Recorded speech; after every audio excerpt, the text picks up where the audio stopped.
하나님의 은혜가 여러분들 가운데 함께 하시기를 주님의 이름으로 축원합니다. 예루살렘 교회에 어떤 변화가 있었지요? 예루살렘 교회에 사람들이 많아졌습니다. 근데 교회의 사역 핵심 두 가지. 하나는 말씀 사역. 이 말씀을 사람들에게 전하는 겁니다. 또 한 가지 사역이 구제 사역이었습니다. 근데 구제 사역에서 문제가 생겼어요. 여기 6장에 보면 헬라어를 사용하는 유대인들, 또 히브리어를 사용하는 유대인들, 미묘한 좀 갈등이 있었던 겁니다. 이들 여기 히브리파 유대인들은 히브리어를 사용하는 토종 유대인들이고요. 헬라파 유대인들은 외국물을 먹은 외국과 관련이 있는 그런 유대인들이었어요. 근데 매일 구제하는데 헬라 쪽 사람들 가운데 구제를 받지 못하는 사람들 때문에 불평 원망이 생기기 시작했죠.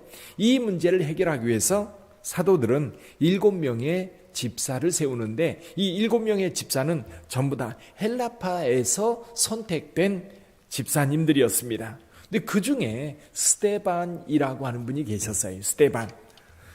근데 6장 8절에 보면 스데반 집사님이 은혜와 권능이 충만하여 큰 기사와 표적을 민간에게 행했다. 근데 이 예루살렘에 아마 디아스포라 출신들을 위한 회당이 따로 있었던 것 같습니다. 예를 들면 이런 거지요. 우리나라 사람들이 미국에 LA에 모여 산다면 LA에 한인교회가 있는 것처럼, 또 우리나라에 중국인 교회, 일본인 교회 또는 외국인 교회가 있는 것처럼 아마도 이 예루살렘에도 이방인 출신들, 이방인이라기보다는 디아스포라 출신들 유대인들을 위한 회당이 있었는데 거기에서 이 스데반이 아마 복음을 전했던 것 같습니다. 그래서 거기서 논쟁이 벌어졌어요. 스데반이 성령과 지혜가 충만하여 말하는데 그를 당할 자가 없었지요. 그래서 결국 사람들이 모함을 해가지고 이 스데반을 이제 공회에 고발을 하게 됩니다. 고발을 했는데 그 공회 앞에서 스데반이 설교하는 내용이 이 7장의 내용입니다. 지금 이제 스데반이 처음 설교를 시작하면서 아브라함 이야기를 합니다. 근데 여기에서 굉장히 중요한 것 가운데 한 가지가 이런 겁니다. 초대교회, 분명히 유대교와는 다른 기독교라고 하는 예수님을 따르는 무리들이 모여서 예배도 드리고 또 전도도 하고 또 공동생활도 하고 구제도 하고 여러 가지 활동들을 합니다.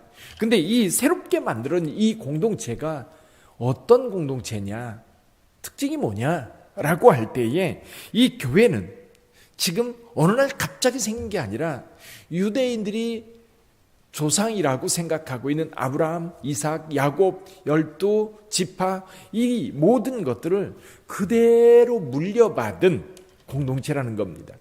그러니까 유대인들이 가지고 있었던 믿음의 유산, 역사적 유산 이것들을 이 기독교에서는 외면한 것이 아니라 그 모든 것을 그대로 받아들였어요.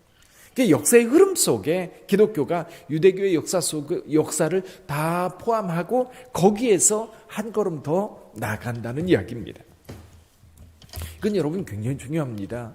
왜냐하면 기독교가 유대교를 발판으로 유대교에서 시작되었다고 하는 것을 말씀하는 것이고 유대교가 가지고 있었던 전통, 아브라함과 모세의 이 전통을 그대로 수용하고 있고 그 역사선상에 있다고 하는 것을 말씀해 주는 거지요.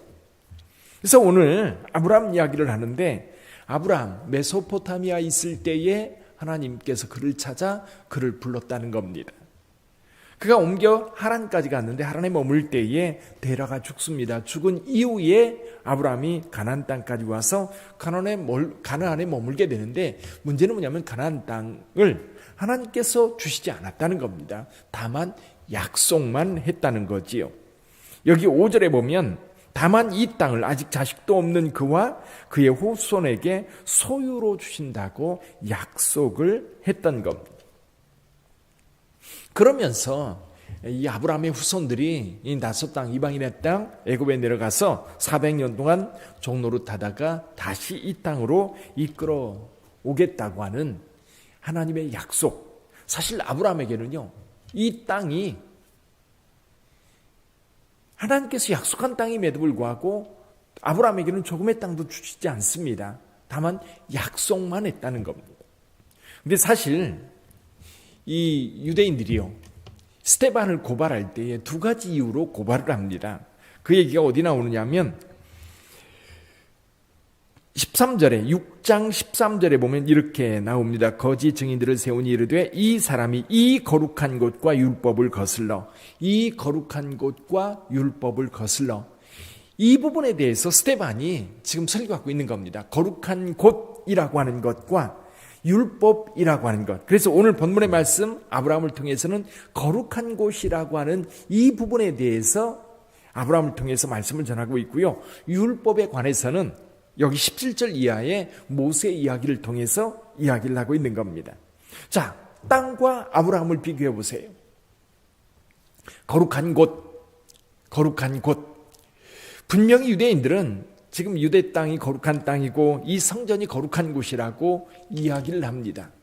그런데 하나님께서는 전혀 거룩하지 않은 땅 메소포타미아에 아브라함에게 나타났고요. 그리고 아브라함에게 그 땅을 주지 않고 약속만 합니다. 그러니까 정말 중요한 게 뭐예요? 땅보다 더 중요한 게 있어요. 그게 뭐예요? 약속이라는 거지요. 약속. 하나님께서 아브라함에게 약속했던 그 약속, 그리고 마침내 그 약속이 성취됩니다. 애굽에 내려갔던 그들 400년 동안 종살이 하다가 하나님께서 그들을 이끌어내서 그 땅을 주시죠. 이제 그 이야기는, 그 땅을 주시는 이야기는 다음에 나옵니다. 또 한 가지, 이 거룩한 곳이라고 하는 이것에 대해서 이것보다 더 중요한 것이 한 가지가 있어요. 그게 뭐냐면 아브라함과 이삭과 야곱 12조상들, 사람들입니다. 사람들. 두 가지를 이제 이 스데반이 이야기를 하는데, 이 두 가지 정말 중요한 것 하나님의 약속인데요. 이 약속을 붙잡고 아브라함이 믿음을 따라 행동했던 겁니다. 근데 그 믿음을 따라 지금 교회, 지금 스데반이 전하는 예수 그리스도와 그리고 예수님을 통해서 모든 백성들의 구원의 복음이 전파되고 있는데, 이것이 약속의 성취라는 거지요. 약속의 성취. 때가 되어서 하나님께서 그 약속을 성취해 주셨는데, 우리에게 중요한 건 뭐예요? 믿음입니다. 믿음. 또 한 가지는 하나님께서 아브라함과 이삭과 야곱, 그 사람들을 귀히 여기시고 그 사람들에게 약속하고 그 사람들에게 약속했던 그 약속을 성취시켜 가는데, 중요한 게 사람들이었던 거지.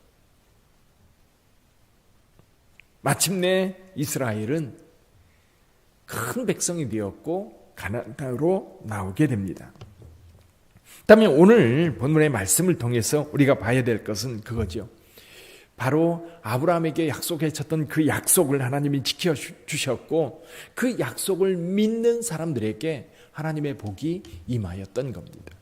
이제 스데반이 전하는 예수 그리스도, 하나님께서 약속한 대로 하나님의 복이 임하였던 것이고요. 그 예수를 믿는 자에게 복이 있는 겁니다. 그러나 이스라엘 백성들은 항상 하나님의 뜻을 거슬렀지요. 항상. 여기 요셉을 시기했던 9절에 보면 요셉을 시기하여 애굽에 팔았더니 그 말씀이 있고요. 또 모세가 나중에 이제 자기 민족이 싸우는 것을 가지고 그거를 말리고 그것에 대해서 권고를 할 때에 오히려 모세의 권고를 거절하고 출애굽한 이스라엘 백성들 애굽으로 돌아가겠다고 하나님의 인도하심을 거절하고, 그래서 백성들이 볼 때 이스라엘은 거절의 역사인 거예요. 스데반이 지금 그거를 지적하고 있는 겁니다. 이스라엘은 거절하는 민족, 하나님을 대적하는 민족이었던 거죠. 그리고 지금도 하나님의 아들 예수 그리스도를 십자가에 못 박았고 또 교회를 향해서도 이렇게 거절하고 대적하는 공동체. 그러나 여러분, 오늘 저와 여러분들은 예수를 믿고 그 믿음 안에 오늘 또 서 있는 줄 믿습니다. 약속하신 그 말씀을 우리가 믿음으로 굳게 잡고 오늘 또 우리 하나님께서 약속하신 그 복들을 풍성하게 누리는 저와 여러분들이 되기를 주님의 이름으로 축원합니다. 약속을 붙잡고, 그리고 약속에 대해서 우리의 반응은 믿음이에요. 믿음을 따라 오늘 또 승리하는 저와 여러분들이 되기를 주님의 이름으로 축원합니다. 기도하겠습니다.